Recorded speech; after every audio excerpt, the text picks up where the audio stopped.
Hello ladies and gentlemen, my name is Awesome Turkey Gaming and welcome to my Battlefield 1 support class guide.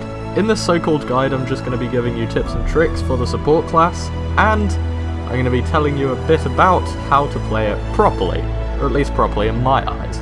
Before I start the video I'd like to apologise that I am quite ill at the moment, so if my voice starts to mess up or sound bad throughout the whole thing, then I'm very sorry. I'm trying my best against it, and at the moment it doesn't seem like it's getting much better, so it'll just have to do.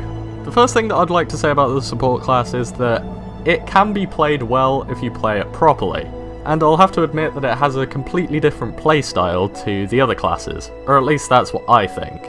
So the weapon that you start off with is the Lewis gun. That is the first weapon in the support class that you can unlock, and I believe you get it automatically. You don't have to spend any war bonds on it, and I would say it's actually a pretty good starting gun, all things considered. Firstly, the Lewis gun has great hip fire, so you can basically just run around and kill people and ultimately use it as an SMG. I don't think the rate of fire is too good, although that being said I haven't really played with the Lewis gun too much, because I think there are other weapons in the support class that are much better. Another one of the really great things about the Lewis gun I've noticed is its iron sights. It has really good iron sights, and it doesn't take up too much of the screen, so you can easily see the enemies that you're trying to kill. The range on the Lewis gun is also pretty much standard in the support class in BF1, because it ranges from close range to medium range to a little bit of long range if you have your bipod on. While we're on the topic of bipods, I'd just like to say that all weapons in the support class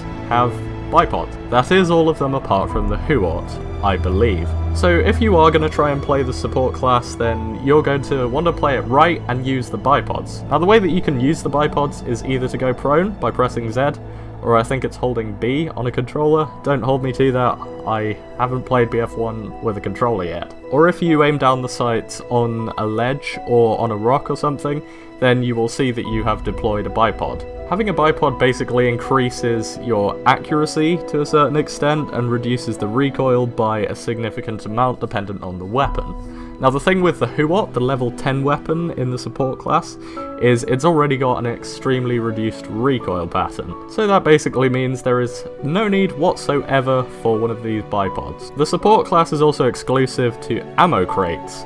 Ammo crates is what the support class is really made for, and I was notified by my good friend Jammy yesterday that I should use ammo crates. Because if you're going to play as a support class, then you're going to want to support your squad, and probably your whole team as well. And you're not really doing that if you're using the repair tool instead of the ammo crates. And of course, the ammo crates give you a lot more points. Now as with the other classes, you get 2 slots. Ammo crates is going to be one of them on the support class, and the other one you're going to want to have as the mortar. The mortar is extremely helpful as it allows you to spot enemies, and it also allows you to get more kills, which is always a plus. And of course, if you have a very large group of enemies who are on a flag, say, then you are going to want to fire your mortar at them and potentially get a multi-kill. The next best weapon I would say that's in the support class is probably the MG15. That weapon is a little bit later on. I think it requires only rank 2, but it's still a bit of a progression milestone, so to speak. That is skipping out the Madsen MG and the M1909, I believe. These 2 weapons aren't so good, but I'd say they're just extremely similar to the Lewis gun, and they don't really provide any differences in terms of damage, recoil, or even range.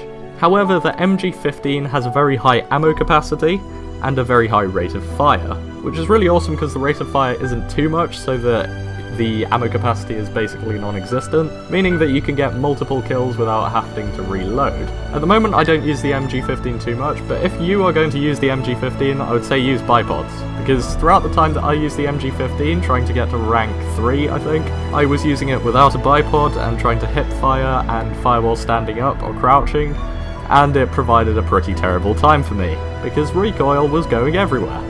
So in the gameplay that you are seeing right now, I'm using the bar. I think it's the 1918 telescopic version of the bar that I'm using in this clip, and in my opinion it is the best support class gun apart from the TheATG, which I haven't been able to use yet because I am not level 10, or rank 10 in the support class. At the moment I'm working towards that. Now the bar has a very low ammo capacity, but it definitely has very good damage and has pretty much insignificant recoil whilst the bipod is deployed. Along with this insignificant amount of recoil, it allows for really good cross-map shots. So therefore maps such as Empire's Edge and the Suez Canal, and possibly even Sinai Desert, you could get some really nice kills from the other end of the map and completely shock your opponent who's playing as Recon that has just been sniped by the support class. There aren't really too many downsides to the bar, only the fact that the hipfire isn't very good, and of course that it has, only 20